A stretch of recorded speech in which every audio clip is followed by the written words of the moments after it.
அன்பு நேயர்களே, அனைவருக்கும் வணக்கம். இன்று நாம் காணவிருப்பது தைப்பூச திருவிழா உருவான வரலாறு. முதலில் காவடி சுமந்து வந்தவர் யார் என்று தெரியுமா என்பது பற்றி இக்காணொளியில் நாம் அறிந்து கொள்வோம். எனவே இக்காணொளியினை அனைவரும் முழுமையாக கேளுங்கள். தைப்பூச திருவிழா மிக அற்புதமான தெய்வ அவதாரங்களில் ஒன்றான முருகப்பெருமானுக்கும் மற்ற தெய்வங்களுக்கும் நிறைய ஒற்றுமைகள் உண்டு. ஞானத்தின் வடிவானதால் விநாயகரின் அம்சமாகவும், சம்கார மூர்த்தியாக நின்றதால் சிவனின் அம்சமாகவும், கருணையே வடிவானதால் சக்தியின் அம்சமாகவும், மலைகளில் கோவில் கொண்டதால் விஷ்ணுவின் அம்சமாகவும் பார்க்கப்படுபவர் முருகப்பெருமான். முருகப்பெருமானுக்கு செய்யப்படும் நேர்த்திக்கடன், வழிபாட்டு முறை, அர்ச்சனை என பலவும் வித்தியாசமானவை. முருகனுக்கு செய்யப்படும் அர்ச்சனைகளில் விசேஷமானது சண்முக அர்ச்சனை. அதேபோல் முருகனுக்கு செய்யப்படும் நேர்த்திக்கடனில் காவடி எடுத்து வருவது விசேஷமான ஒரு வழிபாட்டு முறையாகும். இந்த காவடி எடுக்கும் முறை எப்படி வந்தது என்பதை பற்றி நாம் இங்கே அறிந்து கொள்வோம். முருகன் காவடி. முருகப்பெருமானுக்கு செய்யப்படும் நேர்த்திக்கடன்களில் மிக முக்கியமானது மற்றும் புகழ்பெற்றது காவடி எடுப்பது. காவடிகளின் வகைகள்: பால் காவடி, மயில் காவடி, வேல் காவடி, பன்னீர் காவடி, சந்தன காவடி, பழக்காவடி, அக்னி காவடி, இளநீர் காவடி, புஷ்ப காவடி என பல வகையான காவடிகள் உள்ளன. கிட்டத்தட்ட 20 வகையான காவடிகள் இருப்பதாக ஆகம விதிகள் கூறுகின்றன. முருகனை தவிர மற்ற எந்த தெய்வத்திற்கும் பக்தர்கள் காவடி எடுத்து வரும் வழக்கம் கிடையாது. இந்த காவடி சுமந்து வந்து நேர்த்திக்கடன் செலுத்தும் வழக்கம் முருகனின் அறுபடை வீடுகளில் ஒன்றான பழனிமலை தலத்தில்தான் தோன்றியது.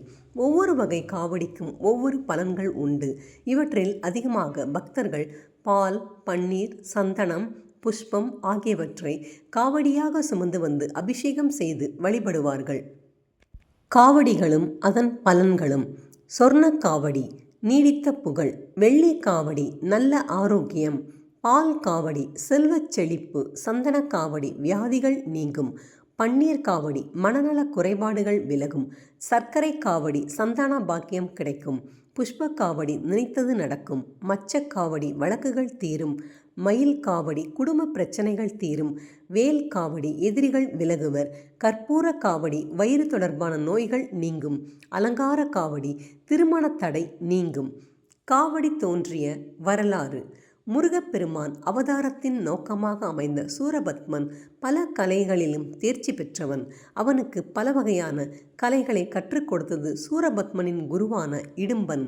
போரில் சூரபத்மனை முருகப்பெருமான் வதம் செய்த பிறகு இடும்பன் தனது மனைவியுடன் சென்று ஓடி ஒளிந்து கொண்டான். பல இடங்களிலும் மறைந்து வாழ்ந்து திரிந்த இடும்பன் கடைசியாக அகத்தியரிடம் தஞ்சம் புகுந்தான். இடும்பனுக்கும் அவரது மனைவிக்கும் தஞ்சம் வழங்க ஒப்புக்கொண்டார் அகத்தியர். அவர் வெகு தொலைவில் உள்ள கைலாய மலையில் இருந்து சிவன் மற்றும் சக்தி மலைகளை பெயர்த்து எடுத்து வந்தால் உனக்கு பாவங்களில் இருந்து விடுதலை தருகிறேன் என்றார் அகத்தியர்.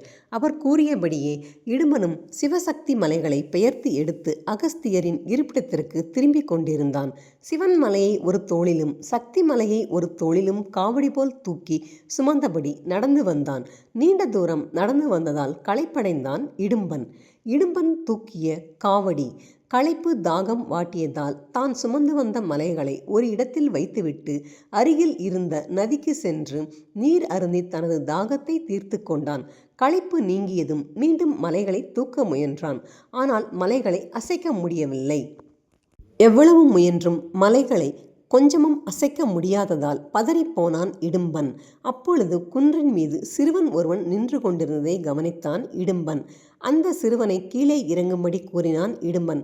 ஆனால் சிறுவனோ இந்த மலை எனக்குத்தான் சொந்தம் என்று வாதிட்டான். உடனே இடும்பன் மூர்ச்சையாகி போனான். அப்பொழுது முருகப்பெருமான் அங்கு தோன்றி இடும்பனுக்கு காட்சி கொடுத்து தான் இந்த தலத்திலேயே கோவில் கொள்ள விரும்புவதாகவும் தனது அருகிலேயே இந்த மலையில் இருந்து தனக்கு சேவைகள் செய்து பாவங்களை தீர்த்து கொள்ளும்படியும் அருளினார். வேண்டுதலை நிறைவேற்றும் காவடி. இதன் காரணமாக முருகன் கோவில் கொண்டிருக்கும் பழனி மலைக்கு அருகிலேயே இடும்பனும் மலையாக இருந்து முருகனை தரிசித்து வருவதாகவும் தன்னை போல் காவடி சுமந்து வந்து முருகனை தரிசிக்க வரும் பக்தர்களின் வேண்டுதல்களை முருகப்பெருமானிடம் சேர்த்து அவற்றை நிறைவேற்றி வைப்பவராகவும் இருக்கிறார் என்று சொல்லப்படுகிறது. என்ன நேயர்களே, இக்காணொளி பிடித்திருந்ததா? இக்காணொளி அனைவருக்கும் பயன் தரக்கூடிய ஒன்று. இந்த காணொளி வாயிலாக நாம் முதலில் காவடி சுமந்து வந்தவர் யார் என்று அறிந்து கொண்டோம். இக்காணொளியினை தாங்கள் கேட்டதோடு மட்டுமல்லாமல் மற்றவர்களுக்கும் பகிர்ந்து அவர்களும் அறிந்து கொள்ளட்டும். முருகப்பெருமானின் அருளை பெறட்டும். இந்த காணொளியினை முழுமையாக கேட்ட அனைவருக்கும் மிக்க நன்றி, வணக்கம். மீண்டும் நாம் இதே போன்று சிறந்ததொரு காணொளியில் சந்திப்போம். நன்றி.